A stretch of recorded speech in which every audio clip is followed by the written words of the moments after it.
What's going on, everyone? Today we've got a really great video for you. We realized we made a lot of videos about dieting and losing weight and the micro factors behind it, but we haven't laid it out.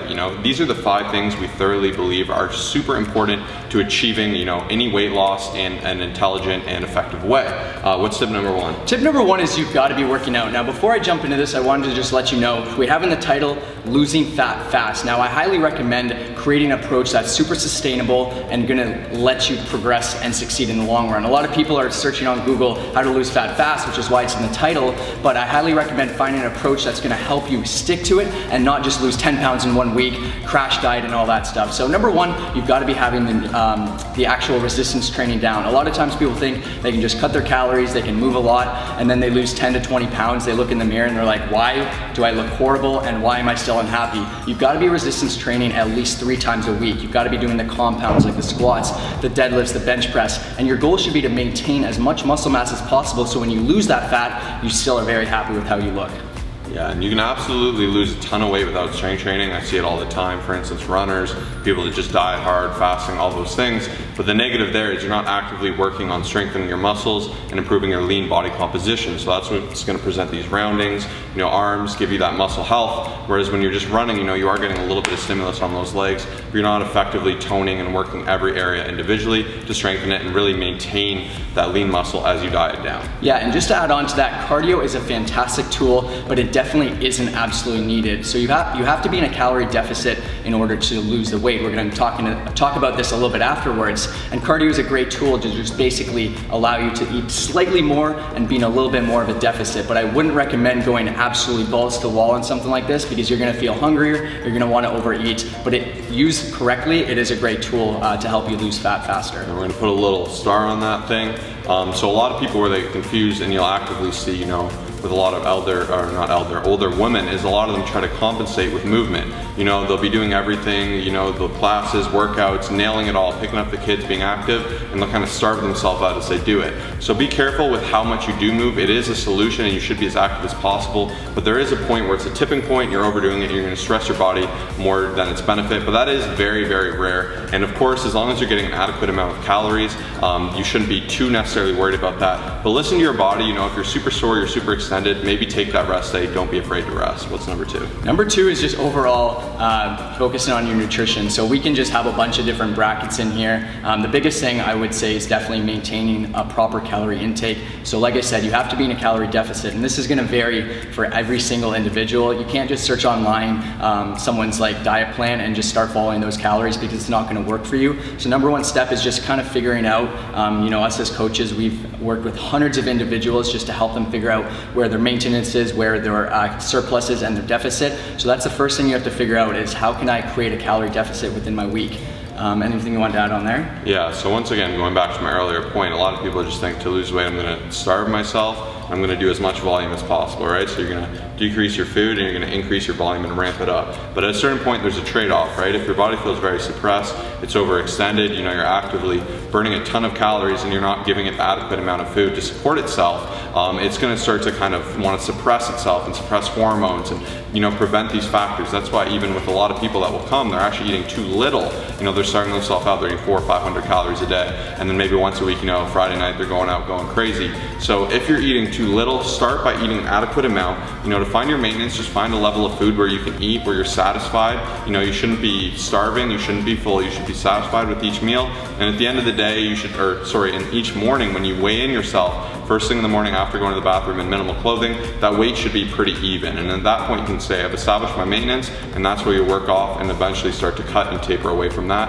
There are more nuances to this, but at its core, that's the base of how it's done. Yeah, and a couple other things we focus on for coaching is just making sure everyone's getting an adequate amount of protein.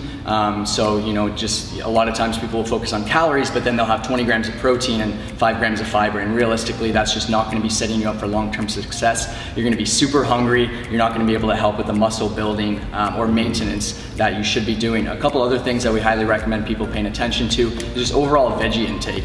Like, you always grow up and you're told you should be having 6 to 7 or 8 servings of veggies a day, and this is just huge because it's gonna satiate you. So kind of bracketing off into the whole calorie thing, you have to basically find foods that satiate you within the day. I love stuff like sparkling water, just things that are like super high in volume that aren't 100 calories or like 1,000 calories that kind of give you a lot of benefits like nutrients and stuff like that, and you'll be set up for long-term success with this tip. Exactly. So definitely within your diet, you want to be intelligent with what you're consuming, as Kyle said. So to elaborate on this point of satiation, if I have a Big Mac, that's like 800 or 900 calories, whatever it is, and I could easily smash 4 of those guys. It's small, getting a lot of oil, a lot of those kind of foods where it's not really dense.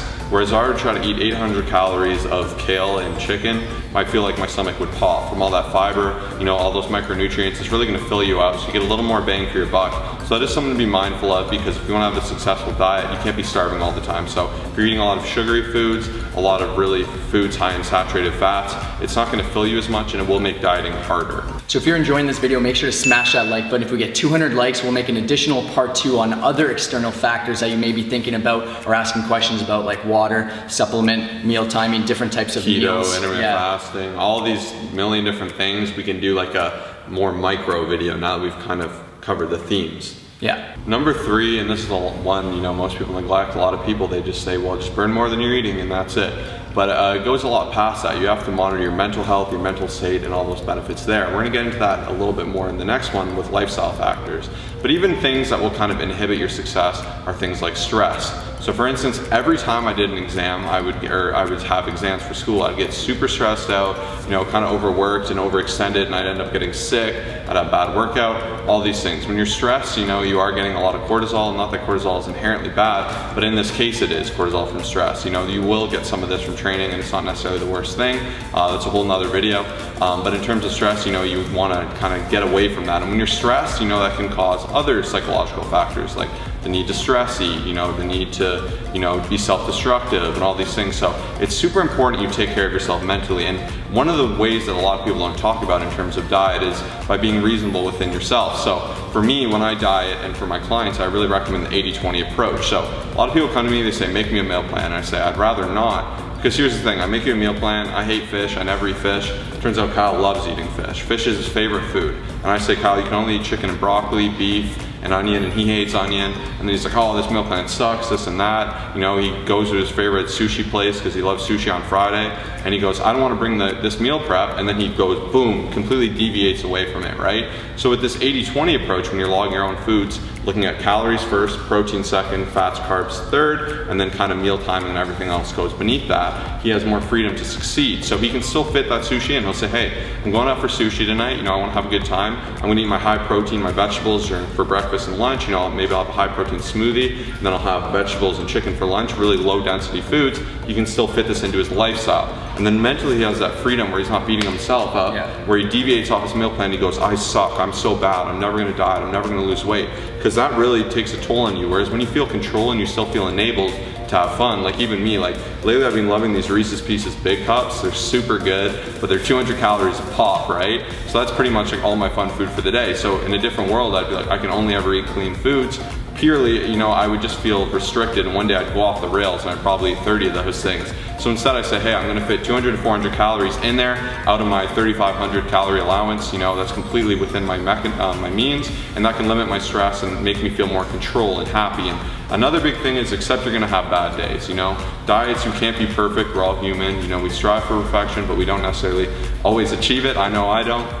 You have a bad day, put it behind you, move forward. Like, it's so important. So many people dwell on the bad things they've done or the failures they've had in the past with the diet. Let it be a new day. Let each day be a new thing. Let each week be a new week. This is something we really push on our coaching. We look at it in these factors. And then, sorry to add one more thing. Yeah, no problem. Last one is, for me too, like if you want to deviate from your diet, like a good example is you're meeting up with a friend that you haven't seen in 6 years. You've always got burgers with the friend, and that was like the thing you did, and you're like, oh, I want to see this friend. Now, will I say you can never do that? You have to be 100% to your diet? No, because if you want to see that friend or be successful in that measure, all you really need to say is it worth, like you can do those things to prep and minimize the damage. And maybe I'll say, hey, instead of my 35, I'll go to 42 or 45, and I'll be about an 1,000 surplus, and I'm okay with that. Maybe it'll put me 4 days to a week behind my diet, but that's no big deal. It's worth the emotional experience, and you can give yourself the freedom to enjoy these benefits. Yeah, and couldn't agree with everything Josh just said there. I'm just gonna quickly expand on this slightly. But basically, if you think about your given day, if you have kids, if you have all this stuff, and you're stressed when you wake up, and then you go to work for a job that's 8 to 9 hours and you're stressed, and then when you go home, you're just thinking about this crazy restrictive diet that you can't follow and how you can't have the foods that you enjoy, that's gonna be adding another couple hours of stress. And then you go to the gym and you have a 3-hour workout plan because your coach doesn't know anything about you, that's more stress. And then at the end of the day, your body's gonna be more stressed, your insulin levels are gonna rise, which is gonna store more fat, and you're just gonna crave sugary, crappy foods. If you can minimize the stress on your journey and set a realistic approach, I guarantee you will succeed. So that's just the biggest thing here that we want to get across to you guys. And that's the one no one pays attention to. So if I find someone that that's why we took a while on. Yeah, that basically has like their calorie deficit set and then they're working out a decent amount, this is probably the biggest thing aside from sleep, which we'll jump into after, that most people don't realize. And I think the biggest issue here is that they think they have to go all out and they're constantly stressed within the day, and it might just be an unrealistic routine or unrealistic amount of calories or just a game plan. So the biggest thing we want to get across is make it fit your lifestyle, so that way even on your worst days you can still stay on track and succeed. Now, this is a lot of information, we know, because it is, but it's super important information. So, to absorb it, I recommend watching this video probably at least twice. You will get a lot of it, and at the end of the day, these tips might not necessarily be sexy, but they're effective. We've done this with hundreds and hundreds of people now. Our success rate is well above 90%, and we're very proud to admit that. So, if this is overwhelming and you've made it this far in the video, chances are you're a committer, and you've probably failed doing this before. So we'd love to help you succeed. If you don't know, we run an online coaching business. That is the core of our business. So essentially it's personal training online. So we manage everything from your nutrition, your workouts, to monitoring these lifestyle factors. You'll get unlimited tech support from me and Kyle. You can reach them whenever. And a lot of people say, are you two the ones actually doing the coaching? And that is absolutely correct. You either work with myself or Kyle. We've worked with people in all spectrums of life, highly advanced, brand new, sports athletes, everything you can ever imagine. And we'd love to help you succeed with your weight loss. So if you definitely, you should definitely take advantage of that. Just click that first link in the description down below. It'll take you to our page to find out more. Shoot us a message and just include this video in the subject line, and we'll hook you up with a really special deal. So, the first few people to take advantage of that will take care of you, and we'd love to be the ones to help you finally succeed. But what's number 4 for everyone else? Number 4 is lifestyle and recovery. Now, this one is absolutely huge. I'm just gonna talk about sleep because this is something that a lot of people just don't take into consideration. So they have the first 3 things down, but then they're sleeping 3 hours a night. Now, this is gonna be absolutely horrible. A lot of times people come to us and they say, hey, what supplement can I take? But then they're like not getting enough sleep, they're not getting enough recovery, and they're just beating themselves up every single day, which is in turn gonna cause more stress if you're getting not enough sleep. A lot of times people will just wake up and then the first thing when they have very little sleep is they're gonna crave a sugary, fatty food, and their entire day is just gonna be messed up, resulting in more stress. I saw that little boob dance there. But yeah, it's something that a lot of people, I would say, a lot of our clients, we've been having them set sleep goals just in terms of how much you're actually sleeping, because in my opinion, it's the best supplement and the best recovery mechanism. Absolutely, yeah, and these factors are pretty limitless. So optimize recovery. A lot of people say, hey, how can I be less sore? How can I be ready to go the next day? Keep that frequency, maintain a consistent gym schedule is number 1. Make sure you're getting enough protein in your diet.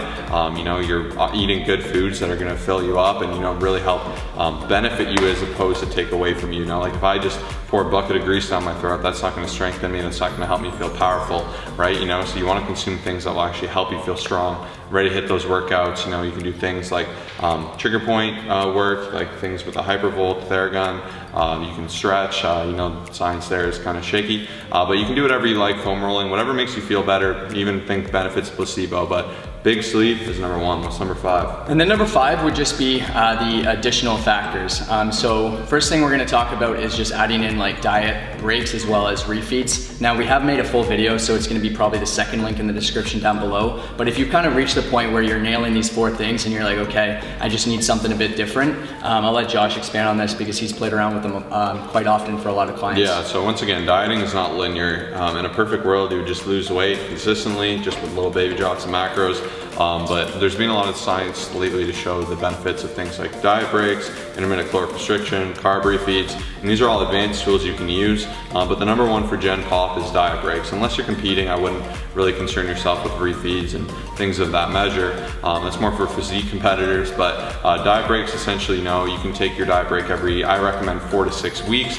Some people do them more frequently, every 2 weeks, but I find that's a little negative. So I like to do every 4 to 6 weeks, take that diet break for 2 weeks. So essentially, as my calories go down, I'm at 3,500, let's say I start at 3K to see if I get a drop. I keep getting a drop, and I never really have I know myself super well. So let's say I get to a sticky point where I can't lose weight. Sometimes the best thing to do is do this diet break, so I push myself up to my maintenance. Now the problem is my maintenance will be different than my starting maintenance, obviously, because I'm gonna be at a new body fat percentage and a new weight. So that kind of gets a little tricky, but it's not too bad. And the goal of this is by resetting everything, you're kind of resetting all your functions, you're optimizing those hormones again.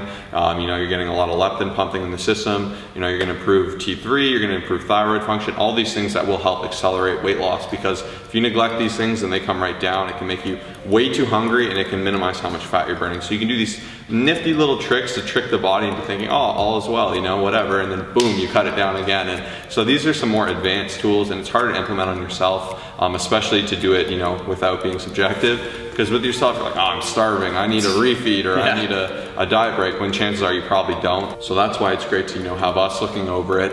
We've done this with hundreds and hundreds of people. You will succeed. Anyone who follows the measures, and they're very simple measures to follow, we've made it very easy. It's not going to take more than 2 to 3 minutes of your day. We do a bi-weekly check-in, so we do a check-in every Thursday and every Saturday. So everything about our coaching is a tier above. So we definitely recommend you check that out. First link in the description down below. Once again, I do definitely recommend watching this twice. Really take in everything that's said. If you have any questions, comment down below. We'll be happy to answer them. Check out the coaching, and we'll see you in the next video. Peace.